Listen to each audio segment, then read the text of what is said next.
Welcome to the Expert Insights Podcast. Each week, we sit down with executives and leaders in financial services to discuss industry trends, challenges, and strategies, creating a playbook that upcoming leaders can follow to drive revenue and find their own success in the market. Hello, everyone. Joel Yu with another episode of Expert Insights, where we tackle the growth and loyalty playbook for modern banks and lenders. Something that is critical in this time of transformation is the ability for organizations to drive growth and create those lifelong relationships with customers. So someone who is deeply experienced and has a tremendous amount of knowledge in these topics, my guest today, Mr. James Robert Lay. James Robert is the founder and CEO of the Digital Growth Institute, where he has guided more than 560 financial brands on a mission to simplify digital marketing and sales strategies that empower banks and credit unions to generate 10 times more loans and deposit, 10 times more loans and deposits. Great to have you, buddy. Good to see you, James Robert. Let's get off to the races. How you doing, man? Dude, I'm doing amazing, and it's always good to see you, Joe. I'm looking forward to this conversation because whenever you and I get together, good things do happen. Today, we're going to talk about innovation, as we always do, but specifically why it doesn't happen, at least at the pace it banks want it to, lenders want it to. Innovation and digital transformation has been a key focus for institutions, but what are the key challenges to making progress that you're seeing? You know, there's really three challenges that we're seeing, these reoccurring patterns that typically bubble up to the surface. Number one, no clear focus on what to innovate around. And oftentimes, So focus. yeah, focus and innovative decisions are typically being made blind. They're not being guided by data to make decisions with confidence. And so what happens is we kind of just dabble. We do a little bit over here. We do a little bit over here, and then we tend to get frustrated, which is the second challenge, is there's not cultural support or buy-in for what I would call long-term innovation because there's a fear of failure. It's also uncomfortable, right? I mean, and I think that's the key that you're touching on. Big change is uncomfortable. And if we're going to change, if we're going to transform, we need to create space and time to do just that. And that's where the third challenge is we don't have time to innovate. And we're so stuck doing whatever it is that we're doing. The future becomes the predictable past, and we just keep repeating the same thing over and over and over again. So I look at our product organization. I have the kind of the privilege of being at a tech company, but also getting a chance to work alongside a lot of the great institutions and organizations that we partner with. And I know that when I look at our different parts of our platform and our product teams, the teams and departments that are really comfortable being uncomfortable, meaning they'll lean into the change, and it feels really strange, and it feels really like some of those conversations, those feedback loops, the start, restart, iterate, it's just not comfortable. And so Right. as I look at that in the organizations that we work with, how much do you think that plays into it? From you got leaders and then people at different levels, that it's just easier to kind of be more comfortable where you're not mixing things up. Do you think that's relevant? I do, and it's what I write and speak about. I call it the Cave of Complacency. Yeah. In the Cave of Complacency, it's almost a siren call to say, hey, come into the cave. It's safe. It's warm. But it's actually not. It's probably one of the most dangerous places to be, particularly in the world that we're been navigating through. And I think we'll see more changes at an exponential and also at a macro rate. So for me, and for those that I coach, teach, and advise, I'm really encouraging them And it sounds kind of cliche, but to get comfortable feeling uncomfortable. And the good Yeah. news is you can train this type of behavior. AQ, adaptability quotient, is something that you can benchmark and measure against, just like you can EQ, just like you can IQ. And in fact, I look at things from a formulaic approach. EQ, so emotional intelligence, plus AQ, the ability to adapt, is greater than just IQ alone. You always have really a great way to put these things into frameworks, and it's always interesting to hear how you think about these things. Do you think it's innovate or die for most financial brands? At the end of the day, I would say innovation. If you're not innovating, and maybe we can also segue in transformation. If you're not innovating, if you're not transforming, what does that mean? You're staying the same. And if you're staying the same, what? You're not continuously growing. And therefore, if you're not growing, what are you doing?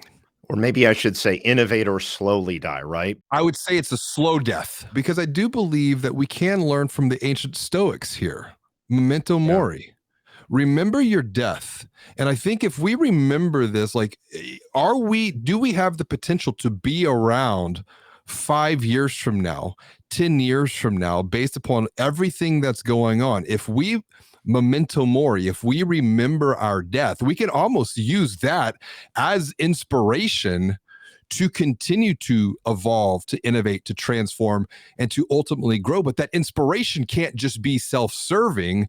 I think if we put people and our account holders as the memento mori piece of this, we will be able to grow at an exponential rate, because we are truly not just transforming ourselves, but we're transforming to transform the lives of people in the communities that our financial brand serves. I want to shift gears into to what I believe is the crux of a lot of lack of innovation, and I want your thoughts on this.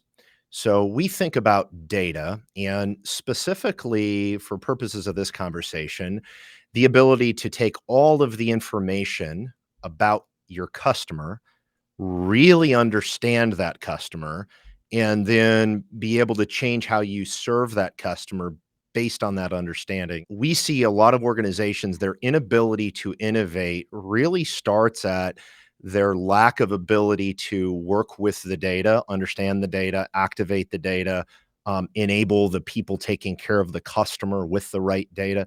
Get a little philosophical here. What is data? Data is ones and zeros. So Sure. the multiple step process here is to turn data into analytics so that we can visualize what's going on. We can then turn those analytics into insights. Those insights then turn them into action. And if I think about the data that we as financial brands really have at our fingertips, it truly is a transformative opportunity, because we probably know more about the lives, the habits, and the behaviors of our account holders than they might even know about themselves. And we can use that data for good to make recommendations, to provide guidance, to provide advice, to help them get from where they're at in the present moment to an even bigger, better, brighter future going forward. But I think we have to roll this back a little bit, and like where do we begin? Because that data can feel so overwhelming. And I think that's one of the reasons, once again, the challenge of innovation. It's the focus or lack of focus. We need to focus in on the few things that will create the greatest value going forward. Would you agree that the approach you take and your methodology about understanding and working with data matters? And I'll give you an example. Sort of, if you look at old school customer member engagement, which is I have a list of customers, they're in these cohorts, I fire out offers at them or advertisements, right? That's sort of old school. New school, in what we consider the future, is I am really looking to understand each and every human, right? Like understanding that these are not account holders, they're individual humans, families, businesses, and they each have a different financial milestones that are impactful to them. I approach really innovating on products and how we serve those customers with a human first mentality, meaning I seek to understand and then really engage and act.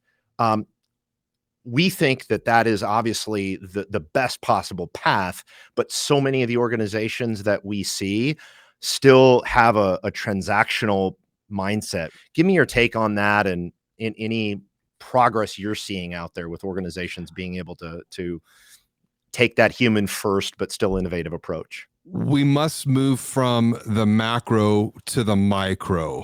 I really believe in the years to come, the micro is going to beat the macro. It is going to be this more one-to-one connection.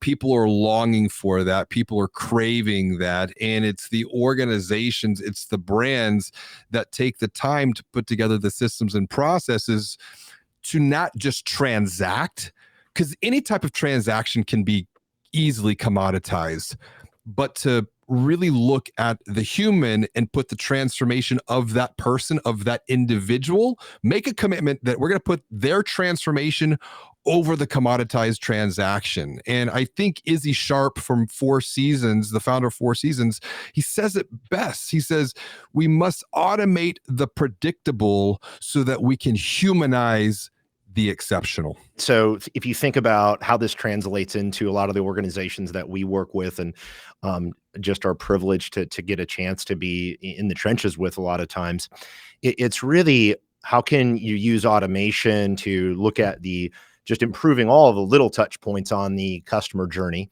but then also how do I have real and meaningful, valuable human connection where I'm doing the extra special things, making a phone call, I'm sending a text, I'm giving them advice. Is that what you're talking about? Like those extra special moments? Absolutely. It's the micro, those small little things can make a tremendous and even an exponential difference in the relationship that we have with people.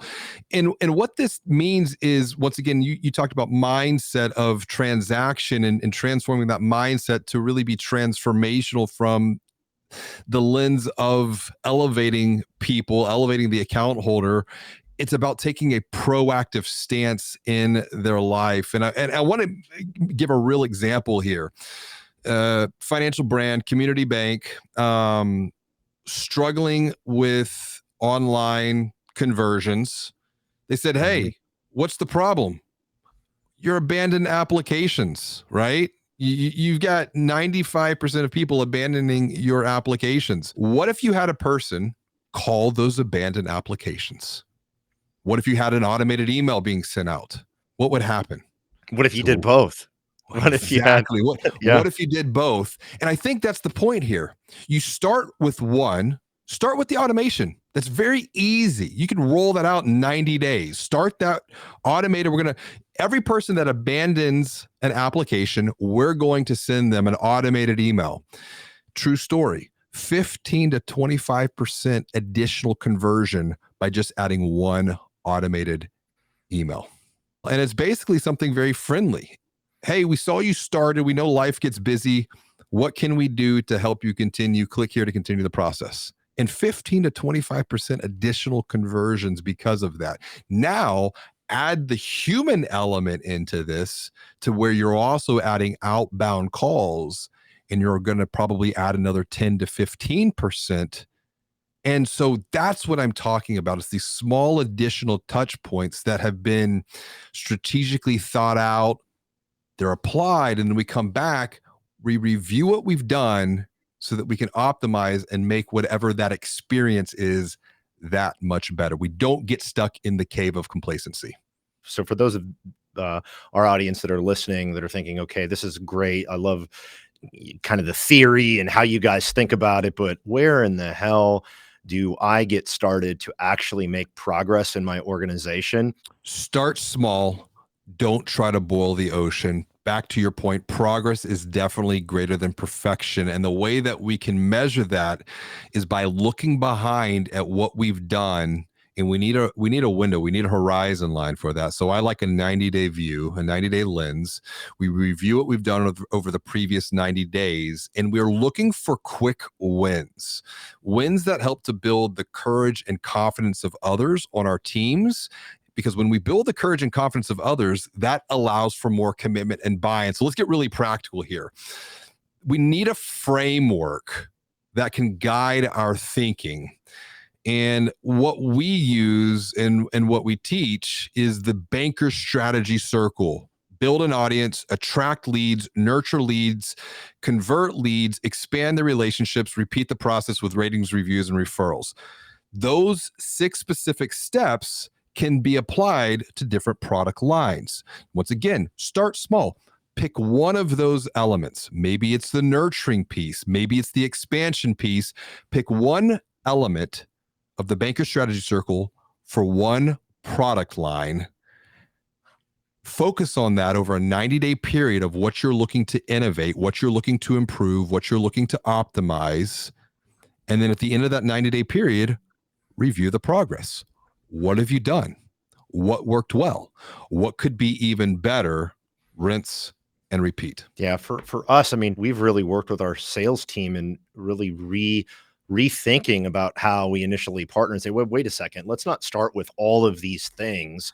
Let's focus on 1 or 2 customer journeys, So smart. And improve it. And then let us earn that value, create that value. And so we've really taken that approach as well. So I really love that mentality. If you think about the execution, how important is it to really have an honest discussion with yourself and with your organization, if you're a leader, on right people in the right seats? Well, execution's everything, right? Yeah. And the way that we look at this in Digital Growthtopia, there's acronyms because it's the only way that I can remember stuff. So for anything, we must act for growth. And what I mean by that is awareness plus commitment equals transformation.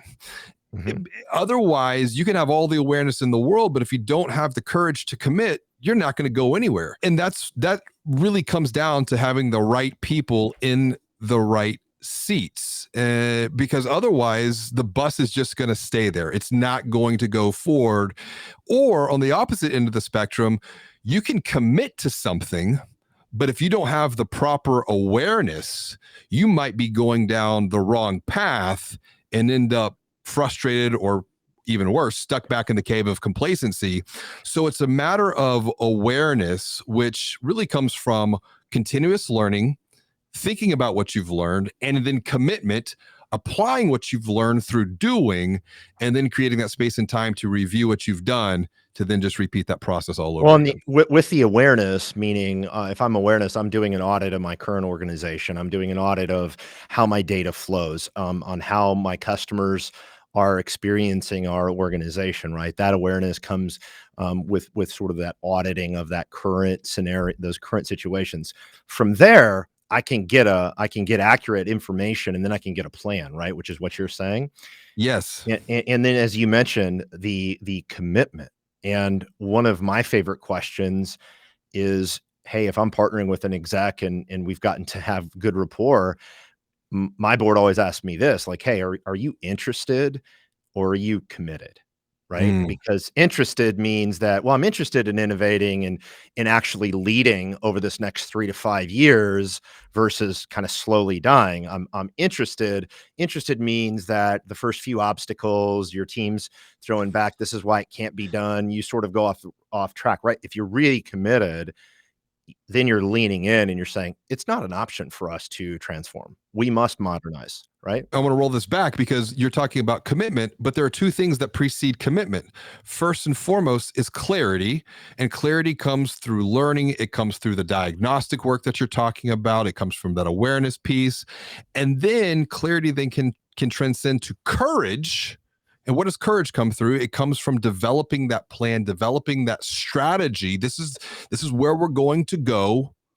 And then from there, we have the clarity, we have the courage. That's where the commitment then comes in. And once we commit and we apply that, we get those quick wins. What happens next? Confidence. We build our confidence to continue down that journey together. And that last part, that's super important as well, is when you start getting positive outcomes, and we call it winning, right? To where if we feel the organization feels like they're winning, the teams that are working on it, that is just so exciting. And winning just feeds a great culture. And if you can feel like you're getting short-term wins, even those, as you know, like the innovation, this isn't like a one-time project that you're going to do a digital transformation project and then you're good for the next 10 or 20 years. That's maybe how things worked 30 years ago, to where you could upgrade to new systems. It's like constant and never-ending iteration improvement that is driving just continuous innovation across the entire industry. And I don't see it stopping, and I see just the stakes getting higher and higher to where if you're not doing these things. So any sort of last thoughts, James Robert, on advice to organizations that really want to still drive impact and win this year? You mentioned starting small, committing, getting clarity around, hey, what do we really have going on here with our data, with the customer journeys and those types of things? It's so easy to think digital transformation, but we forget the people internally who have to apply this thinking. And so transformation starts with the self, then moves to the team, then to the organization, and ultimately from that into the lives of the people that we're serving in the community. So the two questions that we can always ask ourselves, our team, our org, number one, how do you want to grow? What are your goals? What are the roadblocks that stand in the way of those goals? And then what are the opportunities that are available to overcome those roadblocks to move towards those goals? And it's a question that we can ask ourselves every 90 days because the world is changing at an exponential pace. COVID showed us that. It's not going to change. I think that cadence is kind of the quote unquote new normal. At the end of that 90-day period, we can come back and we reflect on the question, what went well? What were our wins over the last 90 days? What are we excited about right now in the present moment? What did we learn through this experience? And then what are we looking forward to doing going forward, which then translates into the question, how do you want to grow next? James Robert, thank you so much, my good friend, for joining me again today. Always love getting your perspective. Man, congrats on all the great work you're doing out there too. I hear so many amazing things about the work you do for some of the organizations that we keep in touch with, some of the banks and lenders and the credit unions out there. So keep up the amazing work. For all the listeners out there, thanks for tuning in. We will catch you next time on another episode of Expert Insights. Thanks for listening. Be sure to subscribe for new episodes each week. And to learn how the Total Expert platform, purpose-built for financial services, can help your company drive 3 times growth and double customer loyalty and retention, visit TotalExpert.com.